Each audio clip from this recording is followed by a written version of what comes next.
2. Balai Majelis Mahkamah Rakyat, yaitu lembaga yang dipimpin oleh Katli Malikul Adil, yang beranggotakan 73 orang, kira-kira semacam Dewan Perwakilan Rakyat sekarang. 3. Balai Gading, yaitu lembaga yang dipimpin Wazir M.Yu Adham orang kaya Laksamana seri Perdana Menteri, kira-kira Dewa Menteri atau Kabinet kalau sekarang, termasuk 9 anggota Majelis Mahkamah Rakyat yang diangkat. 4. Balai Furda, yaitu lembaga yang mengurus hal ihwal ekonomi, yang dipimpin oleh seorang wazir yang bergelar Menteri Seri Paduka, kira-kira Departemen Perdagangan. 5. Balai Laksamana, yaitu lembaga yang mengurus hal ihwal Angkatan Perang, yang dipimpin oleh seorang wazir yang bergelar Laksamana Amirul Harb, kira-kira Departemen Pertahanan. 6. Balai Majelis Mahkamah, yaitu lembaga yang mengurus hal ihwal kehakiman pengadilan, yang dipimpin oleh seorang wazir yang bergelar Seri Raja Panglima Wazir Mizan, kira-kira Departemen Kehakiman. 7. Balai Baitul Mal, yaitu lembaga yang mengurus hal ihwal keuangan dan perbendaharaan negara, yang dipimpin oleh seorang wazir yang bergelar orang kaya Seri Maharaja Bendahara Raja Wazir Dirham, kira-kira Departemen Keuangan.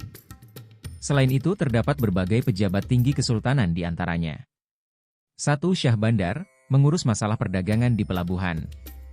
2. Teku Kadhi Malikul Adil, semacam hakim tinggi. 3. Wazir Seri Maharaja Mangkubumi, yaitu pejabat yang mengurus segala hulu balang, kira-kira Menteri Dalam Negeri.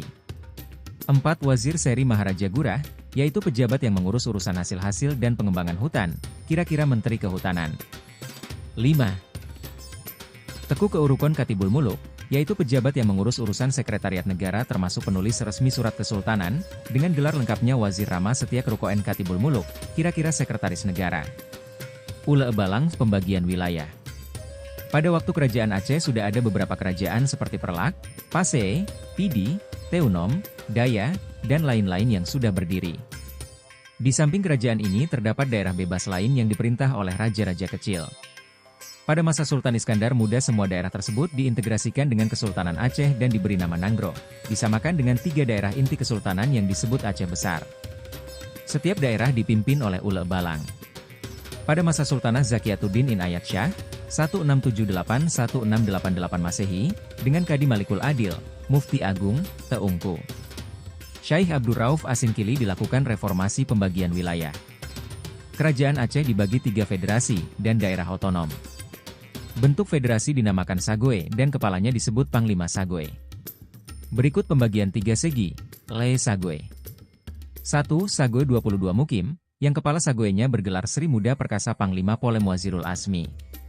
Kecuali menjadi kepala wilayahnya, juga diangkat menjadi Wazirut Daulah, Menteri Negara.